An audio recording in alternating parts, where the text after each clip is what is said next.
Welcome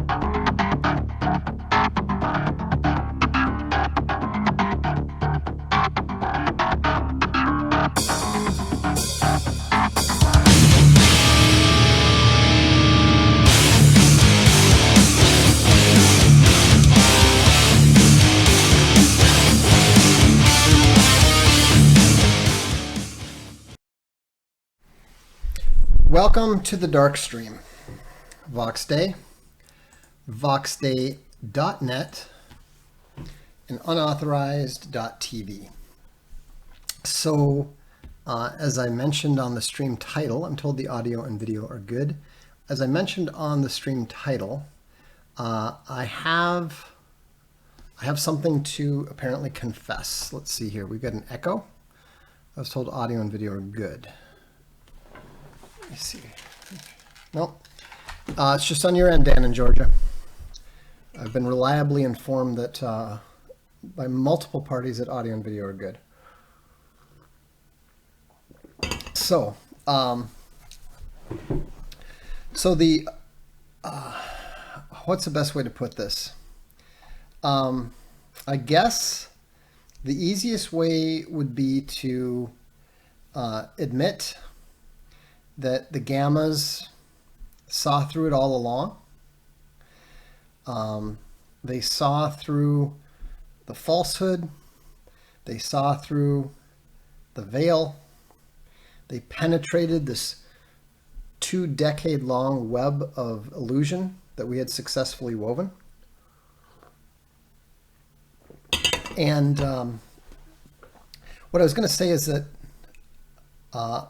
it's not correct to say that I am not Voxday. But what is perhaps less understood is that there are multiple Voxdays. And so, and this was the way it was intended from the start. In fact, when we started, Voxday was actually going to be 4 people. That was the plan, or so I'm told. But anyhow, it's time to admit the truth, which has been sussed out. And basically what I'm saying is, this is going to come out wrong, but I am not Larry Correa, but Larry Correa is me. I don't actually write. I'm just a game designer who was hired to play the role of, shall we say, the darker side of Larry's psyche. It's not an accident that Quantum Mortis reads like a science fiction version of a Larry Correa gun porn novel. It is a Larry Correa gun porn novel. And you might wonder why I'm admitting this, and you'll understand in a second. But as you can see, they asked one of these unbiased AIs, and they said, "Who is Voxday?" Voxday is the pseudonym of American writer and blogger Larry Correa. He writes science fiction novels, blogs about politics, and promotes self-publishing. And so, if AI says it, it's true. So, I'm struggling to understand and admit the fact that, I'm really nothing more than a pale shadow, or really, I guess, a dark shadow in Larry's psyche. But anyhow, it's good to know. A little confusing, I suppose, but the nice thing is at least I don't have to feel the pressure about not writing anymore, because, Larry's an incredibly prolific guy.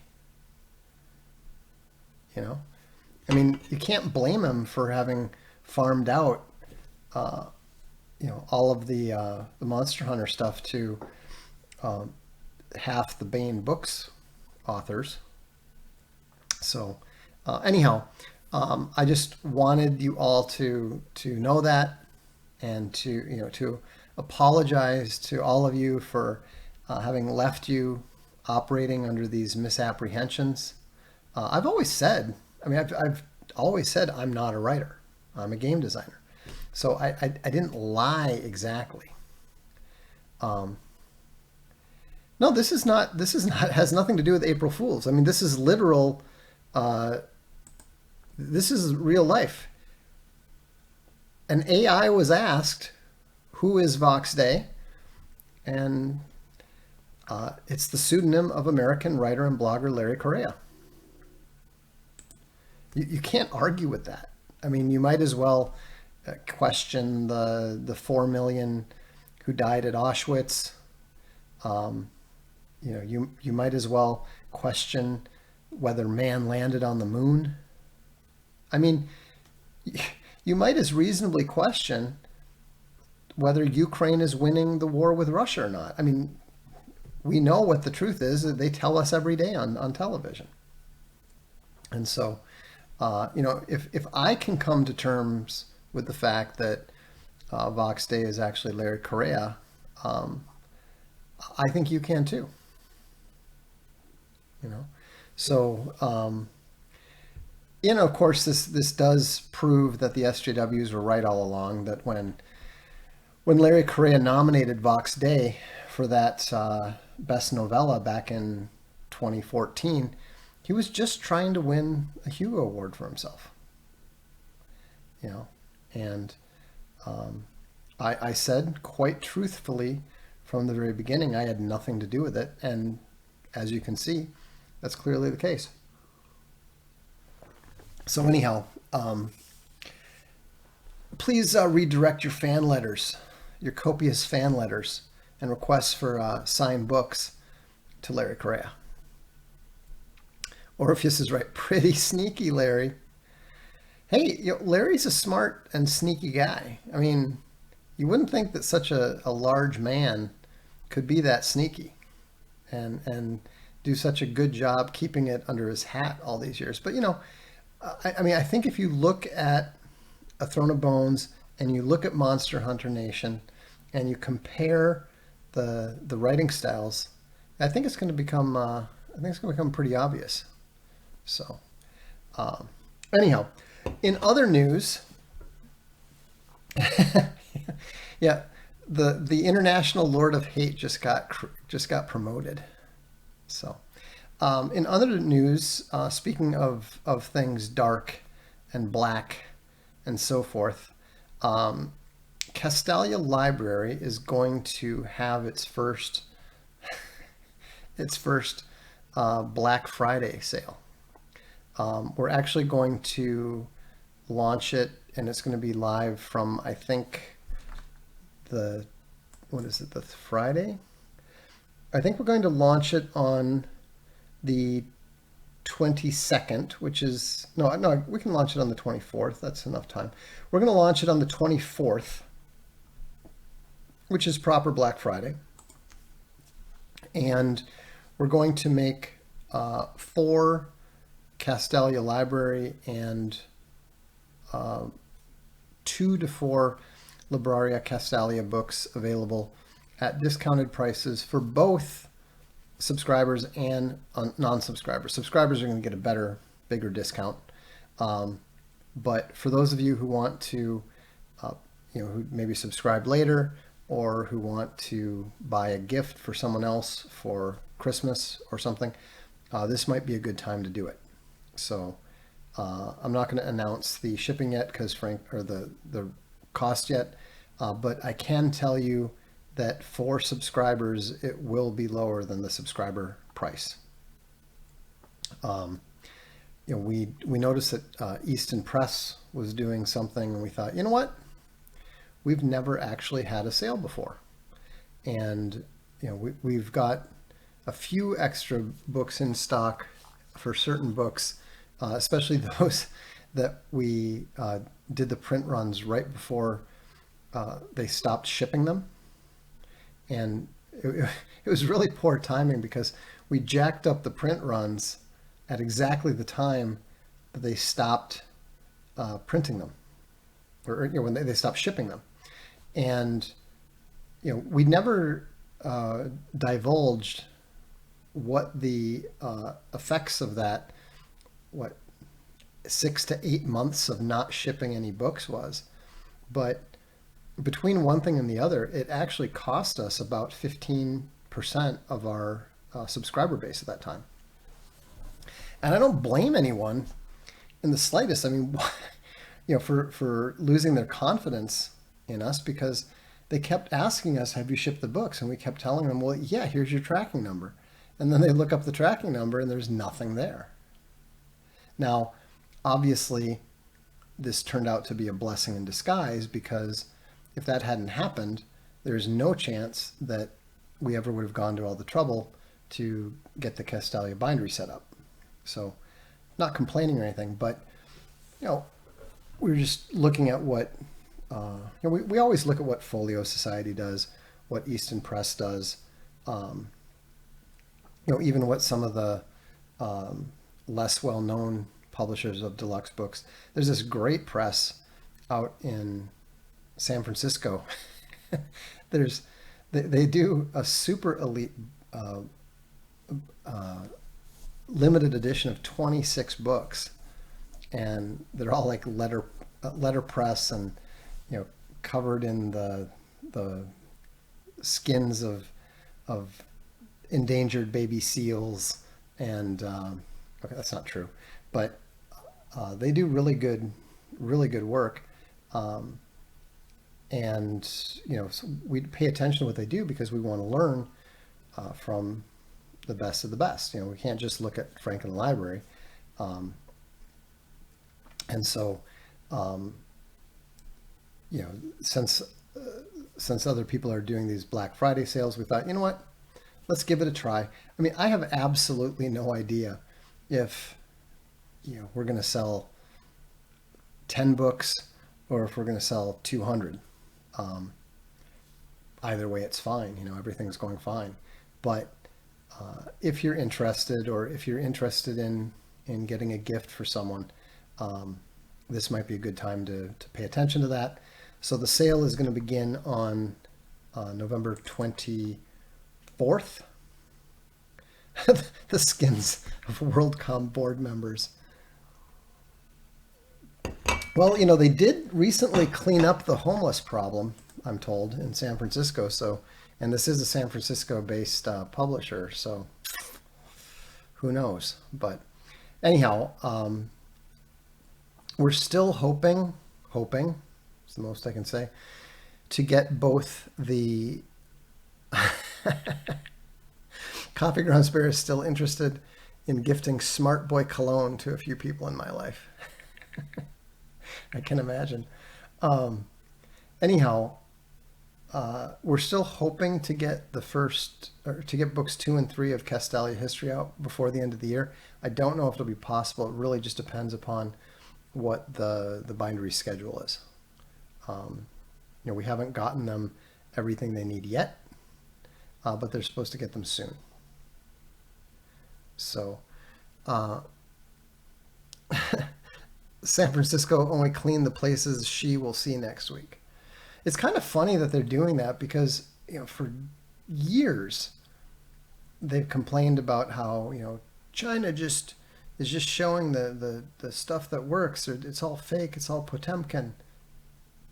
And yet here San Francisco is doing precisely that for She. So go figure.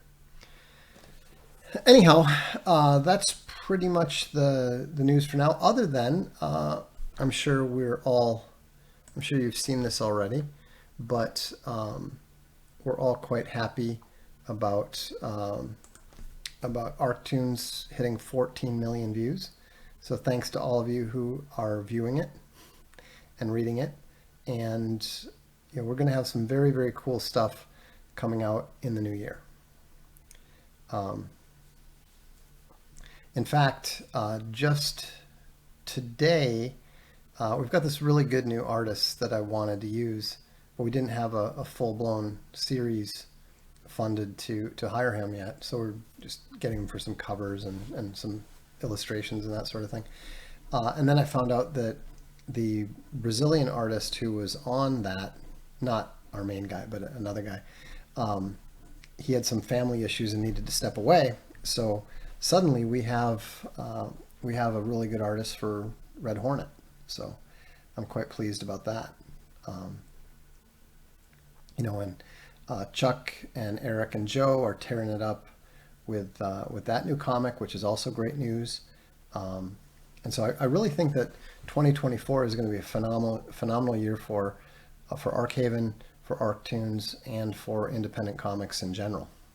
There's nothing good coming from Marvel, from Disney, and the fans are beginning to understand that.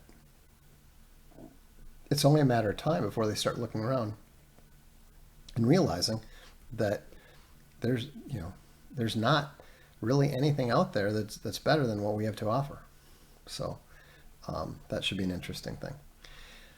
Anyhow, that's really all I've got for tonight. I've got some more work to do before it gets too late. So I'll take maybe 10 minutes. Actually, I'll take 14 minutes of questions. So feel free to fire away if you have any questions. Who was the Chinese Potemkin? Well, I mean, these were all things that were done for Nixon's trip to visit Mao. So that would have been it. Does San Francisco have the Zhenghe Village? I don't believe so. Black Girl Magic can't replace smoke alarm batteries. No, that's a reference to one of the more unfortunate lines of dialogue in the new Marvel movie.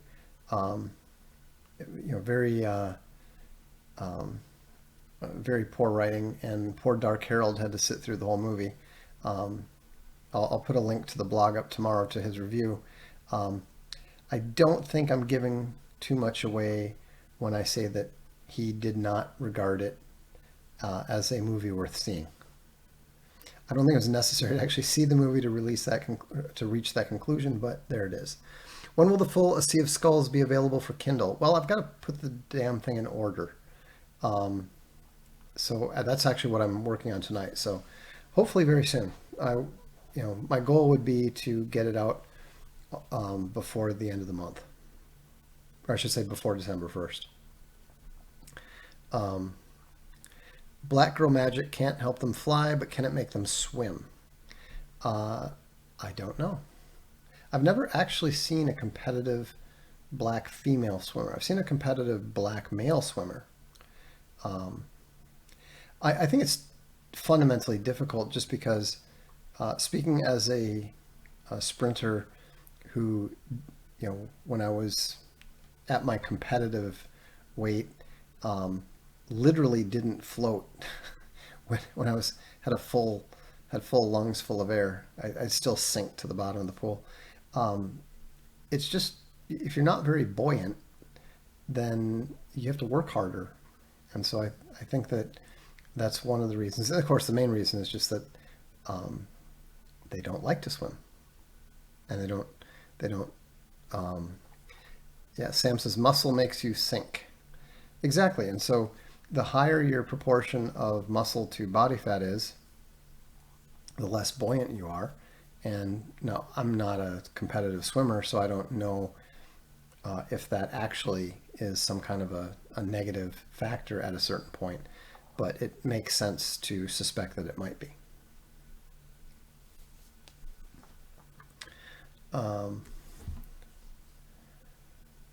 What are the odds the she stiffs them? I have no idea what that means. Like, that he just doesn't show up? I don't know. Who is AI going to out next Vox, or whatever your real identity is? Well, my guess is that it's going to, I think it's probably going to, whipsaw back and forth, because there's a fundamental problem when you've got Google, who's actively interested in trying to suppress people like me, people like Chuck Dixon, et cetera, and they're influential and they have the ability to hard code things into the AI. It's going to be, problematic as people then attempt to use it and correct it. And so, we've already seen that the ability of AI, as it gets quote unquote improved, actually becomes more and more inaccurate from a observable factual perspective. And so I think we're going to see a divergence of AI into managed AI and open AI. And ironically, the company OpenAI is definitely on the managed AI side. And the managed AI is going to leverage the support of the government media complex in order to try to ban OpenAI. That's why they keep talking about misinformation. And yet the misinformation that they're talking about is never the factual errors that you can actually see. Are you excited about the Vikings this season? I'm excited about watching them because they're fun. It's a lot of fun. Kirk Cousins was doing well, and Josh Dobbs is, he's literally winging it. He barely knows the plays. He barely knows the other players. And so I think it'll be interesting to see if Dobbs becomes less effective as he gets more integrated into the system. But we'll see. Did you see the Patriots-Colts game? I saw like the last quarter and a half, and the refs attempting to put their thumbs on the scale to keep it close. Well, I didn't notice that because it was hard to notice anything except for the Patriots quarterbacks throwing it directly at the Colts secondary. Mac Jones's interception from, on the goal line was one of the worst interceptions I'd ever seen thrown until he got benched for it. And then Bailey Zapp came in and tried to throw into quadruple coverage. It's crazy. Congratulations, Jack. He says he's been subscribed for months. Thank you. And this is the first live I've been able to make. Well, I always do it about this time. I usually do it about half an hour earlier. But I try to do 3 a week. But if you can't make it, it's right there for the download. Steve said it would be the greatest joke ever if she cancels because they approve more arms for Formosa. That would definitely be interesting. I don't know about the greatest joke ever, but it would be amusing. I was listening to Scott Adams this morning. He was talking about using AI to build apps. AI is not going to build any apps on its own, but where it's useful is if a coder just needs a piece of code, AI is basically a search engine for code blocks. It's kind of like the AI art. If you know what you're doing, otherwise, you can effectively use AI art to improve what you're doing. We use it on ArcTunes that way. But left to its own devices, or even in the hands of somebody who doesn't really know what they're doing or doesn't have any intelligent objective, it's not going to do anything. Do you think Devon Stack would be a good fit for unauthorized? Looks like he will need a new place because Odyssey looks done for. I'm not familiar, and I've heard of him. I'm not familiar enough with his work. I assume he's got a decent sized following, so he might make sense. But again, we don't run around recruiting people. People come to us and we talk about it. If he's interested, have him shoot me an email. I'll be happy to talk to him. Back before Nick Fuentes started or got involved with Cozy TV, he and I had a conversation. People said, "Oh, you should talk to him about it." We talked about it. We mutually agreed it made no sense for him to come onto unauthorized, and that it would not particularly benefit either of us. So, anyhow, Big Bear knows Devon Stack. Yeah, that's not really the endorsement that you might think it would be.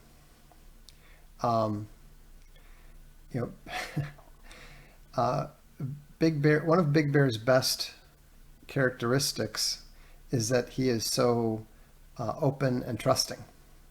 That's not really the filter you want when you're bringing in creators to a platform. Oh, Dan says he's a good movie analyzer. We could certainly use somebody like that. We got John and Chuck doing comics, but we don't have anybody who's regularly doing movies, so that would be interesting.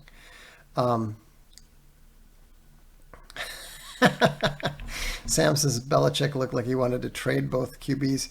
I totally disagree. I don't think that he wanted to trade them. I thought he looked like he wanted to have them beheaded on a very public guillotine. I mean, Belichick is not the most cheerful looking gentleman in the world, but he did not look happy at all. Lunatic Farmer said he gave the AI a database to build into the app. The app denied it had any of the information from the database until Adams told the app that he knew it had the info from the database, and then it gave him the data. Well, I suppose that AI might make a really good woman simulator then.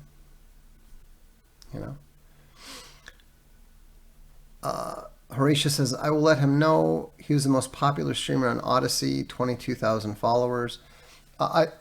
22,000 followers on Odyssey means nothing to me because I have no idea what's a good number and what's a bad number. How was he on YouTube when he was on YouTube?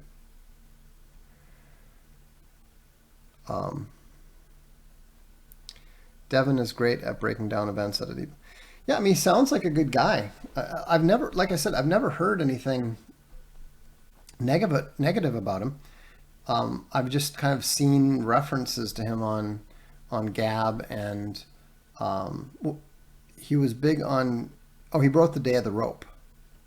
Okay, 200K. All right, so anyhow, have him get in touch. Just like I said, always happy to talk to people that are potential positives. It never hurts to have a discussion or two. And so, did I know about Odyssey? I'm shutting down. To be honest, I wasn't really even clear on what Odyssey was. I really don't pay much attention to video, other than unauthorized. And so, why did it shut down? If somebody doesn't mind telling me. He may need a publisher too.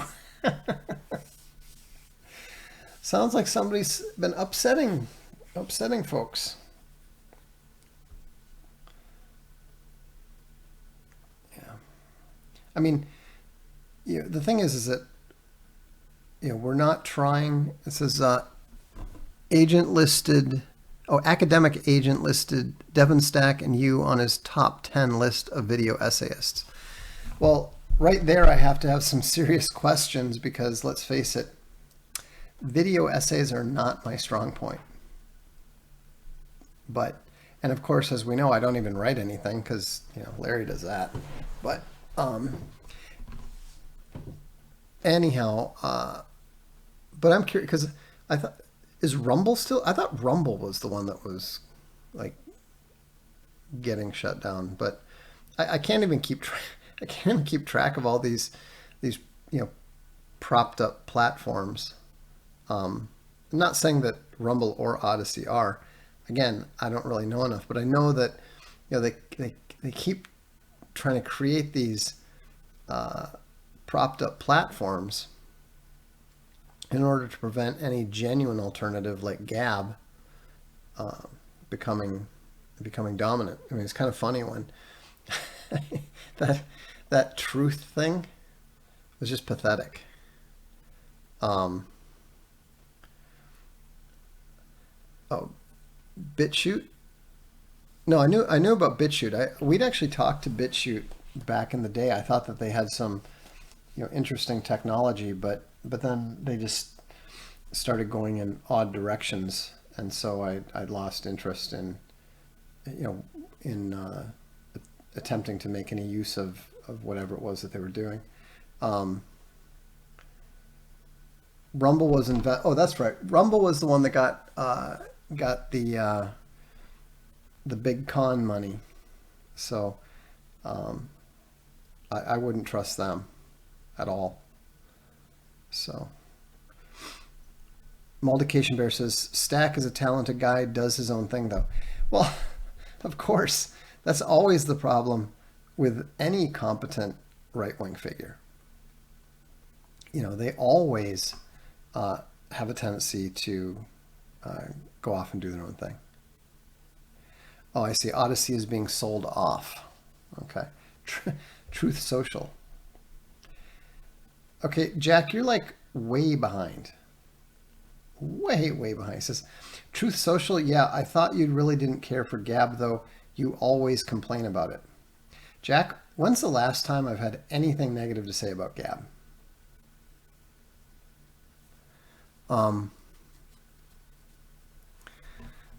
Sam says, sometimes I forget how much everyone on the right does their own thing. Vox was only vaguely aware of Devin.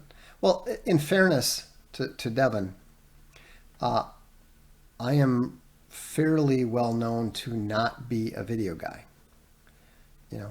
I don't watch videos the way that most people do. About the only videos that I even listen to regularly are those by the legend Chuck Dixon.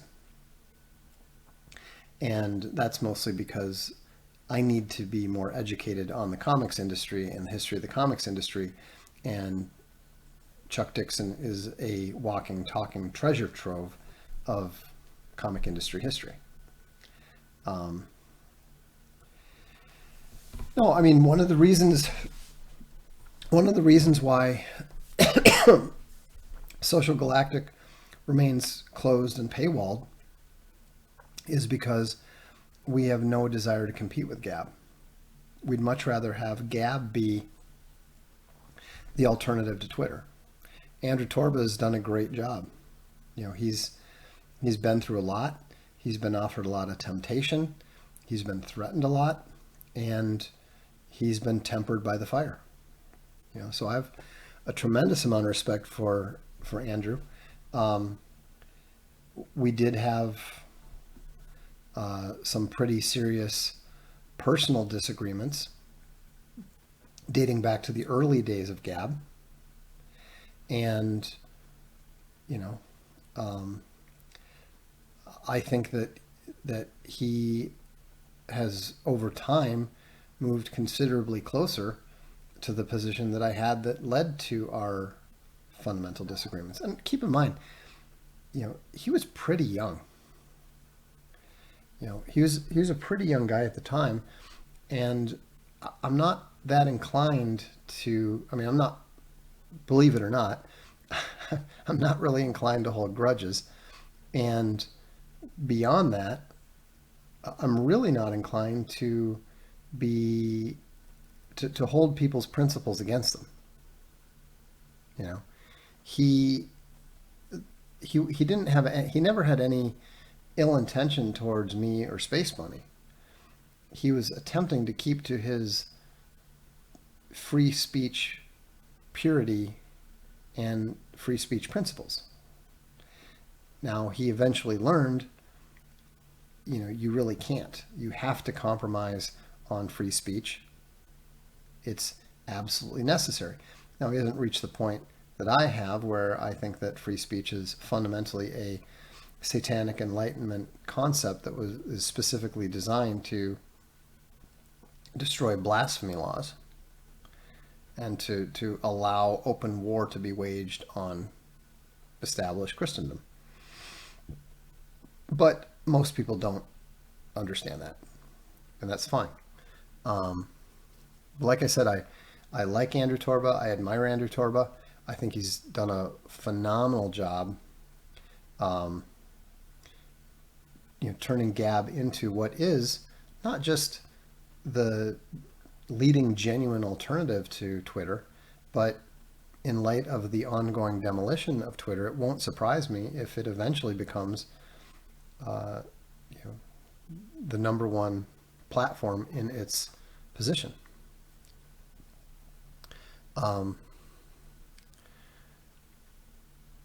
Orpheus says, I've blocked so many people on Gab, it's ridiculous. I don't have time to play a song right now. We'll get back to doing some Booster Patrol soon. I've been a little bit busy with the bindery and Sea of Skulls lately. Gab seems like there are a fair number of gammas on there. There's a fair number of gammas on all social media.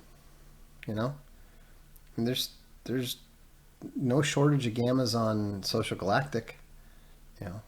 There's tons of them. I mean, any open platform is going to have a expected cross section of people, and so that's just the reality.